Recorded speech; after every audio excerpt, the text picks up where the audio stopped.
Have you ever made a promise to yourself at midnight and broken it by noon? Have you ever felt that suffocating moment when you realize you've done the exact same thing you swore you'd never do again? That moment when shame washes over you like cold water, and you think, what's wrong with me? Why can't I just stop? Most of us believe that breaking a bad habit requires willpower. It requires discipline.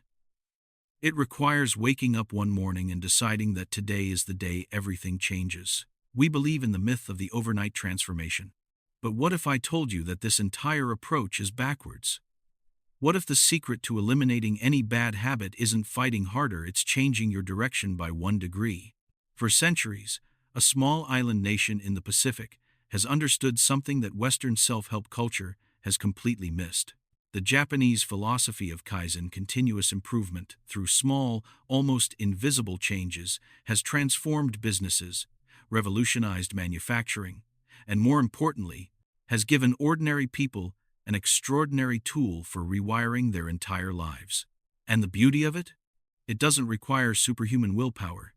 It requires something far more powerful, a fundamental shift in how you think about change itself. In this video, we're going to explore the story of one person who discovered this philosophy in their darkest moment and how it didn't just help them eliminate their worst habit, it completely transformed the way they move through the world. But first, if you're the kind of person who believes that change is possible, that growth isn't reserved for the exceptional few, then subscribe to this channel. Because every week, we explore systems and philosophies that help ordinary people build extraordinary lives. Now, let's begin. Chapter 1. The Day Everything Changed. Thomas sat in his car, outside the elementary school, his hands trembling on the steering wheel. He could see his 7-year-old daughter, Emma, waiting on the curb with her backpack, her small frame slightly hunched as she scanned the parking lot. She'd been waiting for 15 minutes. The dismissal bell had rung at 3:15. It was now 3:30. This wasn't the first time. Last week, he'd been 40 minutes late. The week before, she'd had to call him from the school secretary's office, her voice small and confused, asking if he was still coming. But those instances weren't what broke him. It was the moment he saw Emma's face as he pulled up to the curb. She didn't smile. She didn't run toward the car. She simply closed her eyes and took a deep breath, as if she was steadying herself for whatever disappointment would come next. Emma climbed into the passenger seat and didn't say anything. She just fastened her seatbelt and looked out the window. Thomas opened his mouth to apologize, to explain that he'd lost track of time again, that he was sorry, that he'd do better. But the words felt hollow. They were the same words he'd said before. She'd heard them before. Emma, he started. It's okay, Dad, she said. And those words hit him harder than any accusation could have. The resignation in her voice. The acceptance of his failure. She was 7 years old, and she was already learning that the people who loved her would let her down. That promises meant nothing. That disappointment was simply part of how the world worked. Thomas's eyes burned. He pulled out of the parking lot slowly, deliberately, counting the cars and stoplights to distract himself from the shame that was building in his chest. The real issue wasn't the lateness. It wasn't poor time management. The real issue was that Thomas had spent his entire adult life looking for quick fixes. He'd spent 10 years chasing his habit through band-aid solutions and temporary restraints. His habit wasn't just being late. His habit was his phone. It was the endless scroll into YouTube, into social media, into the infinite vacuum of content that swallowed hours without him noticing. He'd look at his watch at 2 o'clock and tell himself he'd check it for 15 minutes while he waited for an email. The next time he'd look up, it would be 3:50. Then 4:15. Then 5 o'clock. And his day would be fractured, his responsibilities neglected, and the people around him left waiting. He tried everything. Apps that blocked his phone after a certain time. A flip phone that could only make calls and send texts. Putting his device in another room. Deleting social media apps. Nothing worked. He'd go 3 weeks, sometimes 4 weeks, and feel successful. He'd convinced himself he was fixed. He'd see Emma smiling again, see his wife relax, see himself becoming the person he wanted to be. And then, without warning, sometimes in a moment of stress, sometimes just out of boredom, he'd download the apps again. Within hours, the pattern would resume. Within days, he was back to being the man who missed his daughter's pickup, who skipped dinner conversations to check notifications, who lived with one eye on a screen and one eye on reality. He'd read about addiction. He'd listen to podcasts about dopamine and neural pathways and how technology companies are designed to trap our attention. He understood the science. Understanding hadn't changed anything. He'd been to a therapist who told him that addictive behaviors were often rooted in avoidance, that perhaps he was using his phone to escape from difficult emotions. That was probably true, but knowing that his phone use was escapism didn't make it any easier to stop. That night, Thomas sat at the dinner table while his wife, Sarah, told him about her day. Emma was doing homework at the kitchen counter. She was being quiet, the way she always was now. He nodded in the right places, but his hand was in his pocket.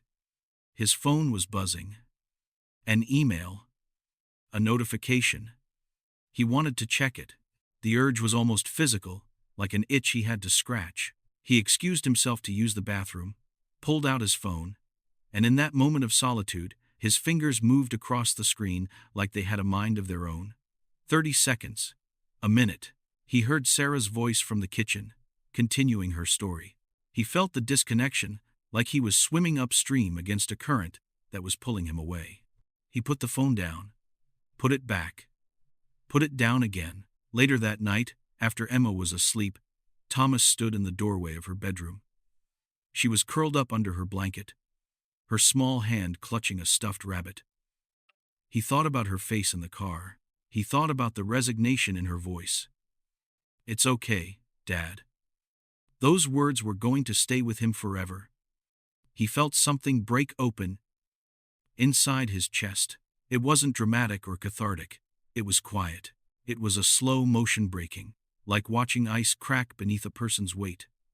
He realized, standing in that doorway, that he didn't have a time management problem. He didn't have a willpower problem. He had a direction problem. He was moving in the wrong direction, and no amount of motivation or temporary solutions was going to change that, because he didn't know where he was supposed to be going. Thomas went to his office and did what he always did when overwhelmed. He searched the internet. How to quit phone addiction. Breaking bad habits permanently. Digital detox. He found articles and ebooks and courses, each one promising breakthrough results, each one claiming that this time would be different. He looked at the clock. It was 11:45 at night. He'd started searching at 8. 3 hours. He hadn't noticed them pass. He shut the computer down and sat in the darkness of his office. He was tired. He was ashamed. He was trapped in a cycle that was so old and so familiar that it felt like the only way to live. And somewhere deep inside, underneath the exhaustion and self-loathing, a tiny voice was asking, what if everything I've tried is exactly the problem? Chapter 2, The Mentor and the Counterintuitive Question. Dr. Kenji Yamamoto had been working as a family therapist in Boston for 32 years. He'd seen every addiction, every destructive pattern, every way the human psyche could trap itself. He had a small office in a converted brownstone, with wide windows that looked out onto a tree-lined street. His desk was simple. His walls held photographs of gardens, rivers, and mountains. He had a way of making people feel simultaneously known and hopeful. Thomas had found him almost by accident. A friend of Sarah's had mentioned that she saw Yamamoto and that he worked differently than most therapists. He didn't focus on problems. He focused on systems. Thomas made an appointment out of desperation, expecting nothing. In their first session, Yamamoto didn't ask about Thomas's childhood or his parents or the roots of his avoidance. He didn't make him feel like a broken person who needed to be fixed. Instead, after listening to Thomas describe his habit for 20 minutes, Yamamoto leaned back in his chair and asked a single question. If you woke up tomorrow and had zero desire to check your phone, what would be the smallest way you would notice that something had changed? Thomas blinked. It wasn't the question he expected. He thought Yamamoto would ask him why he was doing this, how it made him feel, what he was running from. Instead, the doctor was asking about evidence, about specificity, about the microscopic details of change. I guess, Thomas said slowly, I would take a few more seconds before reaching for it when I woke up. How many seconds? I don't know. 1 second? 2 seconds. 2 seconds, Yamamoto repeated. He wrote nothing down. He just sat with this idea for a moment. That's interesting. So tomorrow morning, when you wake up, your only job is to wait 2 seconds before reaching for your phone. That's all. Thomas felt something like relief wash over him, but it was followed immediately by skepticism. That's it? Just 2 seconds? That's not going to, that won't actually. I know, Yamamoto said gently. It won't fix anything. It won't solve the problem. It won't change your life. You're right. It won't do any of those things. Then what's the point? The point, Yamamoto said, is that you'll prove to yourself that change is possible. 2 seconds of different behavior. That's the point. Thomas left that session confused but intrigued. Part of him dismissed the entire approach as absurdly simple. But another part of him, the part that had tried everything else and failed, was willing to try. That night, he set his alarm. He placed his phone across the room, far from the bed. He went to sleep, determined that tomorrow he would wait 2 seconds. He did. When his alarm went off at 6:15 in the morning, Thomas lay in bed and counted. 1, 2. Then he got up and walked to his phone. The delay felt silly. It felt insignificant. And yet, as he walked to the kitchen where Sarah was making coffee, he felt something different. A small spark. Not success exactly, but not failure either. He'd done the thing. He'd proven that he could do even this tiniest version of change. You okay? Sarah asked, noticing his expression. I did something different today, he said. He didn't explain what. It sounded too absurd. But Sarah smiled. She'd seen him try before. She knew that most mornings, he was reaching for his phone before his feet hit the ground. Day 2, he waited 3 seconds. Day 3, he waited 4. By day 7, the 2 seconds had become a small ritual. He'd wake up, lie in bed, take a deep breath, and wait. It didn't prevent him from eventually reaching for his phone. It didn't solve the core problem. But something in the way he related to the action had shifted. He was no longer acting unconsciously. He'd created a space, a tiny space, just seconds long where he could choose, where he could be present to his own choice before making it. In his second session, 2 weeks later, Thomas sat across from Yamamoto with a different energy. He was still struggling. He still used his phone excessively. His pickups of Emma had improved, but only slightly. But something had changed in his internal relationship to the problem. You understand something? Yamamoto said, before Thomas had even spoken. Most people who come to me want to eliminate the bad habit. They believe that if they can just make the bad behavior stop, then everything will be okay. But habits aren't eliminated. They're transformed. And transformation begins not with fighting, but with observation, with creating space, with asking, where is this pattern? What is it protecting me from? What does it need to do that I can replace it with something healthier? So, I'm just supposed to notice it? Thomas asked. Won't that make me more aware of the urge to use my phone, not less? Exactly, Yamamoto said. And that awareness, that's where the real work begins. You see, there's a Japanese concept called ma. It's not quite the same in English, but it means the space between things. The emptiness, the pause. Most people are terrified of the pause, so they fill it. With checking phones, with work, with alcohol or food, or numbing behavior of any kind. But the pause is not your enemy. The pause is where change lives.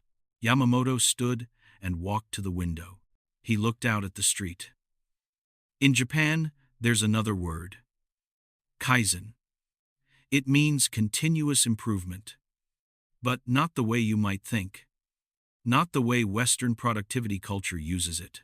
Kaizen is based on the understanding that change doesn't happen through force. It happens through relentless, almost imperceptible adjustment, 1 degree at a time. A company that adopts Kaizen doesn't try to revolutionize their entire operation overnight. They identify the smallest possible improvement in the smallest possible area. They implement it. They make it stick. Then they move to the next tiny adjustment. Over months and years, these tiny adjustments compound into a completely transformed system. But at no single moment did it feel dramatic or revolutionary. At every moment, it just felt like a 1 degree shift. Thomas listened. He felt something click into place. He'd been trying to revolutionize his entire relationship with his phone overnight. He'd been trying to go from addicted to free in a single dramatic gesture. No wonder it kept failing. "So what's my next 2 seconds?" he asked. Yamamoto turned from the window and smiled. "Now that you've created the pause, we fill it with intention. Tomorrow, in that space before you reach for your phone, I want you to feel your feet on the ground. The sole of your foot on the floor. Notice that sensation. Let it ground you. Just that. Add that to your weight. That's all? That's everything," Yamamoto said. Chapter 3: The Hidden Philosophy. Over the next month, Thomas continued his practice. 2 seconds became 5 seconds, became 10 seconds, became a full minute. And in that time, small additions appeared. The sensation of his feet on the ground. A deep breath, a moment to ask himself, what would happen if I didn't check my phone right now? What would I feel? What would I miss? The temptation never disappeared.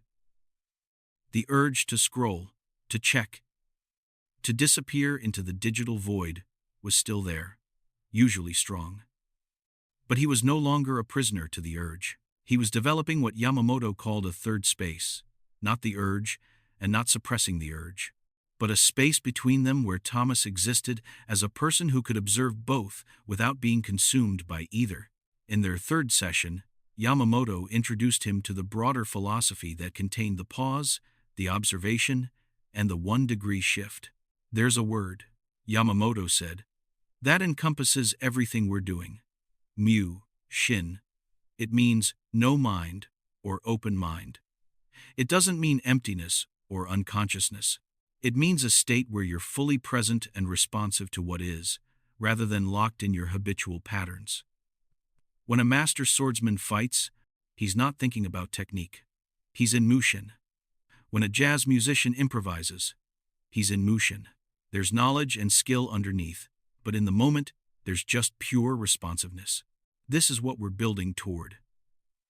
Not rigid discipline, but responsive flexibility." Thomas began to understand. The goal wasn't to white-knuckle through an addiction using pure force. The goal was to become someone whose natural responsiveness to the world wasn't mediated by the need to escape into a screen. "There's another principle," Yamamoto continued. Mottainai. It's often translated as respectful avoidance of waste, but it's really deeper.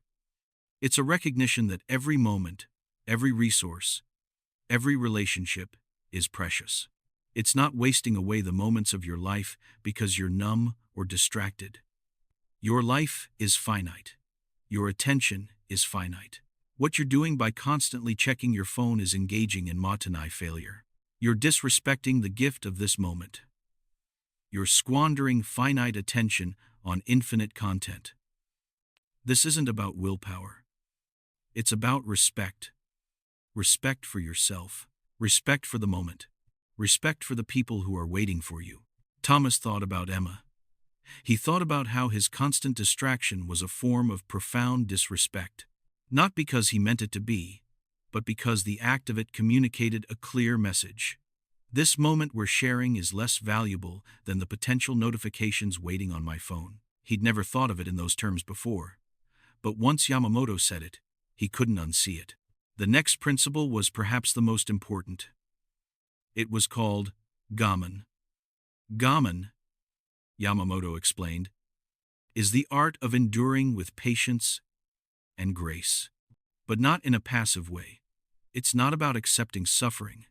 It's about willingly putting yourself into situations that are uncomfortable because growth lives in discomfort. When you resist the urge to check your phone in that moment, when you're bored or anxious, you're practicing Gaman.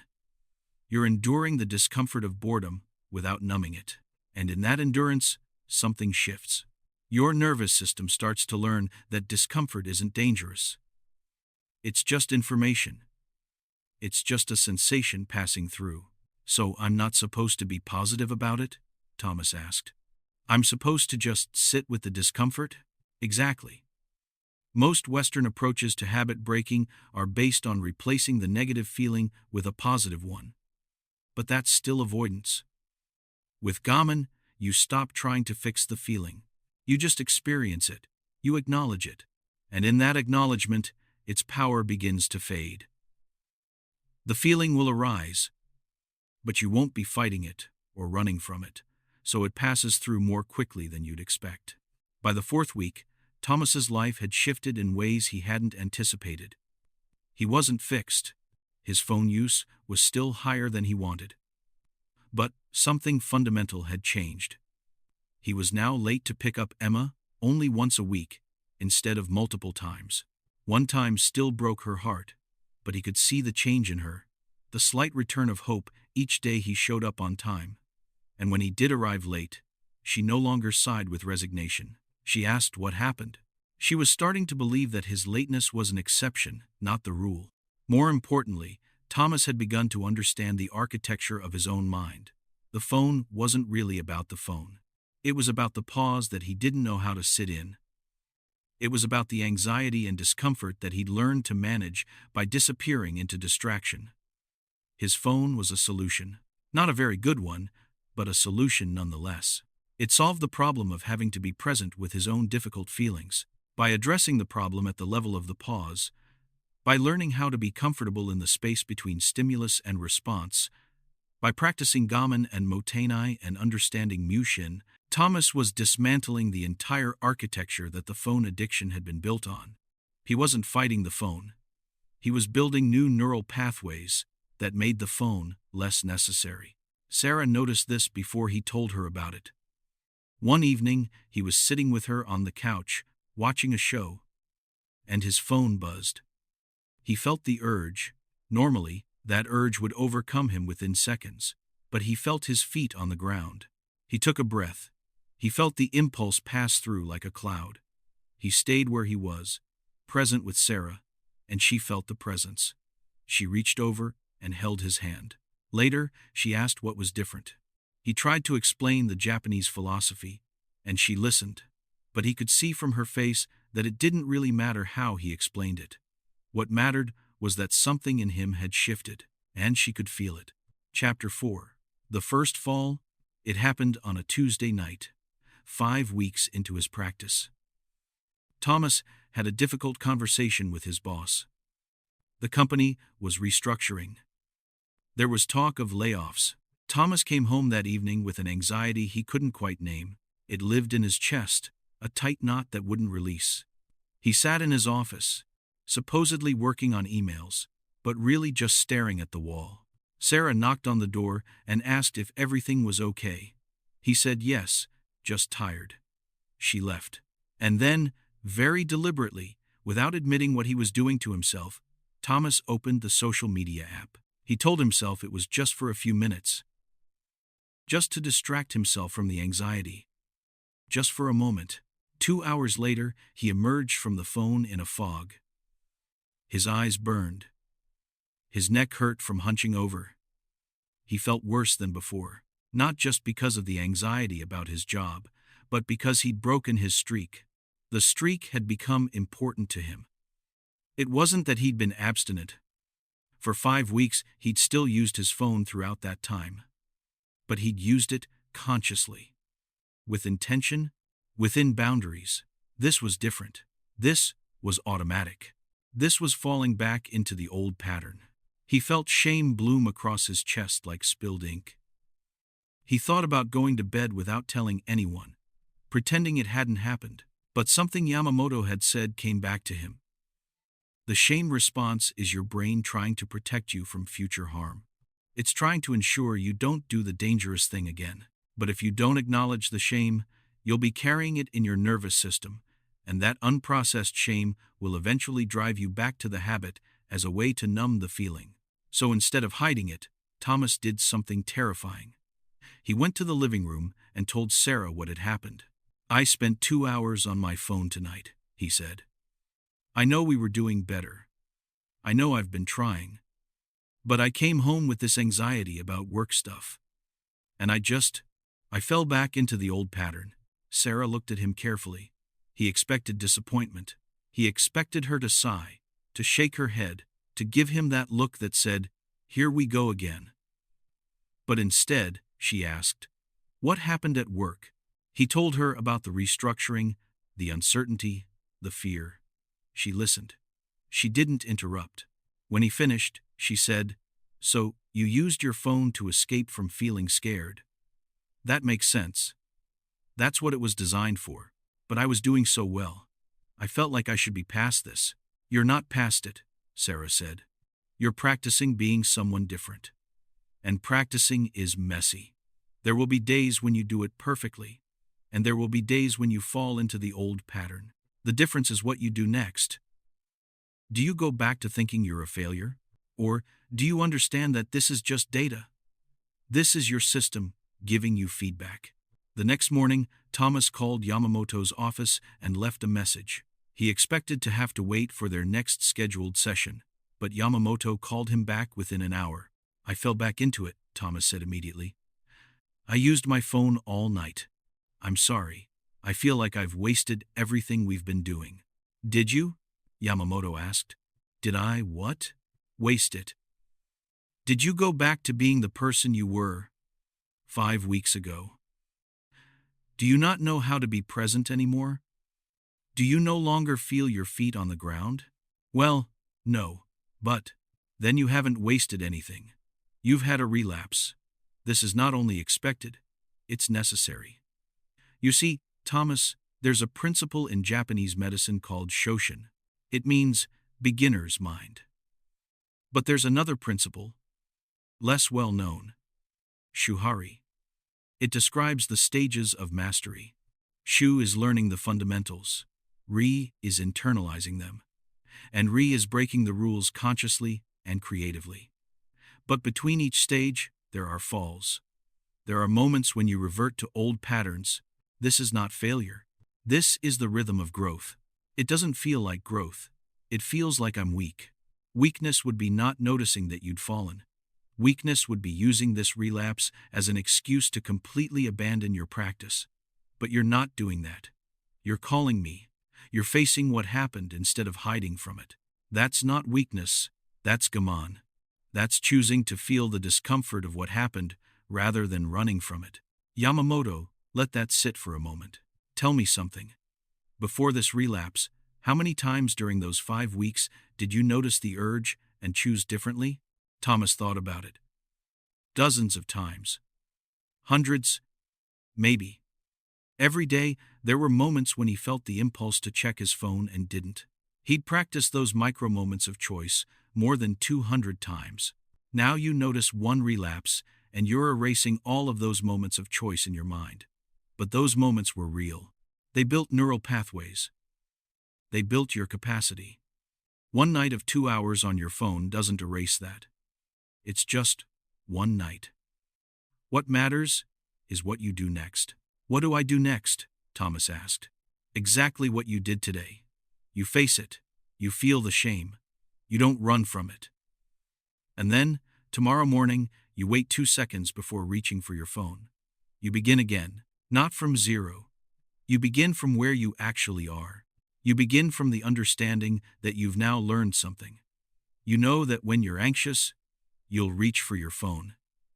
That's important data. That's not failure. That's information. With that information, you can build stronger scaffolding. You can develop a different response when anxiety arises. That night, Thomas sat in his office.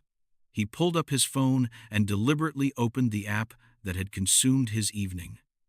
He sat with the feeling of it. Not to use it, but to observe it, to see what was there.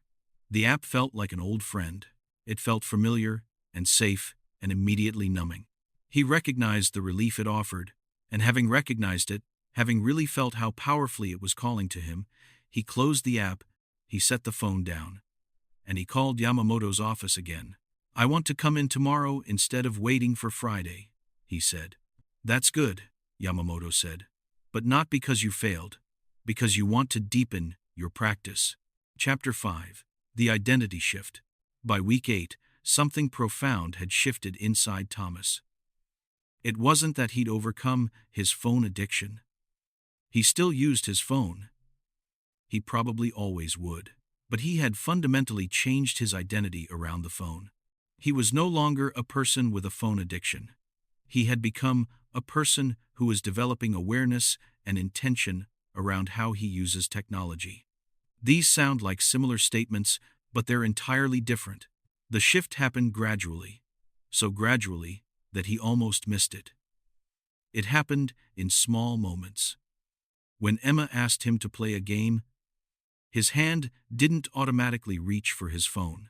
When he was waiting for a doctor's appointment, he didn't immediately open his email. When he was bored or anxious, he was beginning to develop other responses. He'd go for a walk, he'd sit with the feeling, he'd call a friend, and something remarkable had happened. The motivation had changed. In the beginning, his motivation had been external. He was trying to be a better father for Emma. He was trying to make Sarah less disappointed. He was trying to prove to himself that he could do something difficult.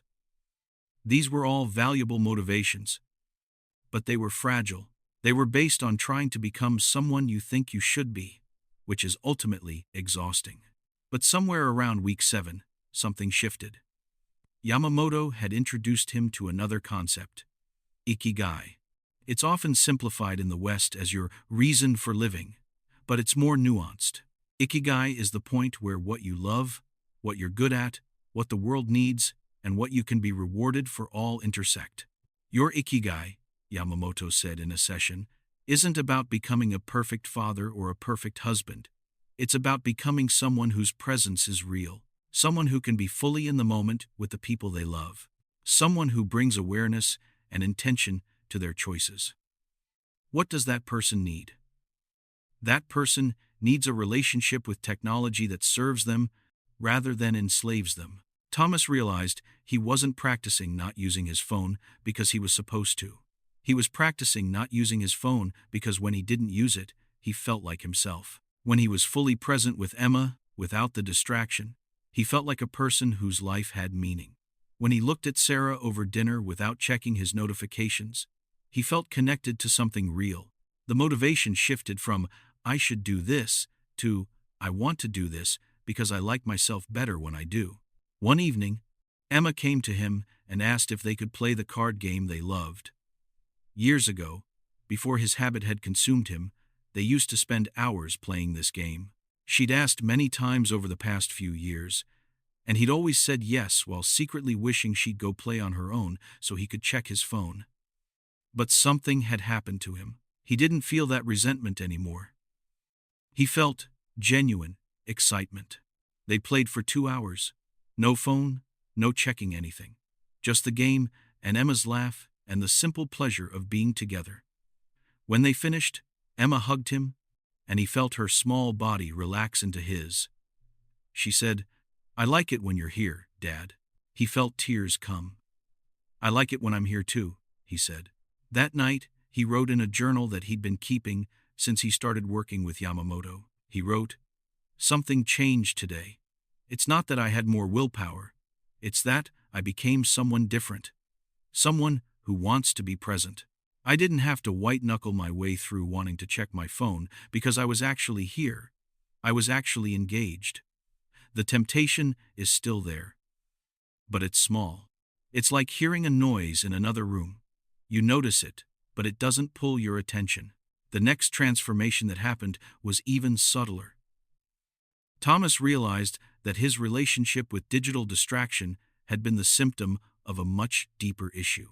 By learning to sit in the pause, by practicing Gaman, by building awareness through Shin, He was developing a capacity that extended far beyond his phone use. He was becoming more comfortable with his own internal experience. He was learning how to be alone with himself without needing to escape. In previous years, if Thomas had a difficult emotion, he'd numb it with the phone. If he felt uncertain about a decision, he'd distract himself from the uncertainty by scrolling.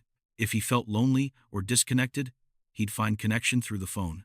Now, he was learning to face these feelings directly,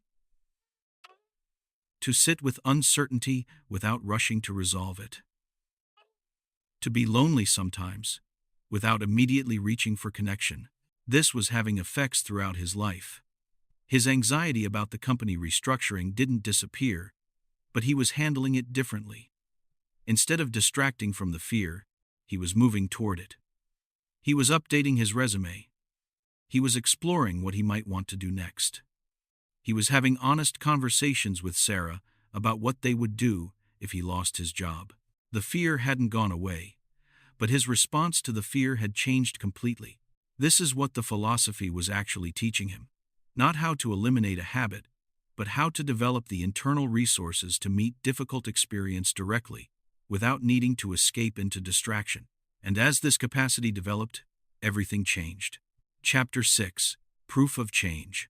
By week 12, the evidence was undeniable.